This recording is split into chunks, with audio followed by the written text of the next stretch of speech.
Shalom Sidra de Shoftim, deuxième montée, un roi, pourquoi?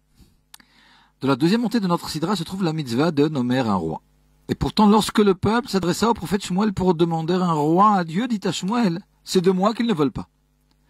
Que Dieu voulait-il du peuple qui paraissait innocemment tout simplement vouloir accomplir la mitzvah décrite dans notre Sidra?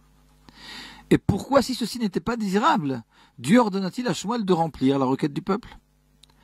La Chassidoute explique que la nomination d'un roi possède deux aspects. Premièrement, l'aspect de vase, faire en sorte qu'il y ait de l'ordre, que les hommes ne s'entre-dévorent pas, car l'envie et la jalousie risquent d'entraîner l'irrespect des lois sociales, et le roi est censé induire la crainte nécessaire à l'ordre social. Deuxième point, deuxième aspect, lorsque la morale règne, le roi est exempt pour ses sujets tant au niveau moral qu'au niveau intellectuel, est censé hausser le peuple par ses décrets à des niveaux qu'ils n'auraient pas atteints d'eux-mêmes.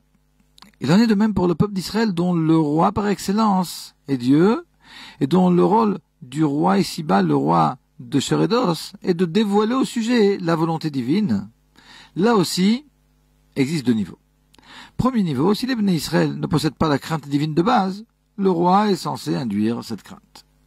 Deuxième niveau, lorsque les Bnei Israël sont plus raffinés, le roi est censé hausser le peuple vers des niveaux élevés de divinité qu'ils n'auraient pu atteindre d'eux-mêmes. C'est ce niveau que Shmuel souhaitait pour le peuple. Or, lorsque les Bnei Israël demandèrent un roi comme toutes les nations, c'est ça qu'ils demandèrent à Shmuel, soit un roi dont le rôle se limiterait au rôle de base, celui d'imposer l'ordre. Dieu précisa à Shmuel que les Bnei Israël étaient encore loin, et que cette demande soulignait bien leur refus de recevoir vraiment le joug divin. Dieu accepta pourtant la demande de Shmuel, sachant que la crainte de base qu'un roi introduirait par la force des choses dans le royaume était un premier pas qui, à long terme, amènerait vers les niveaux les plus raffinés de crainte divine.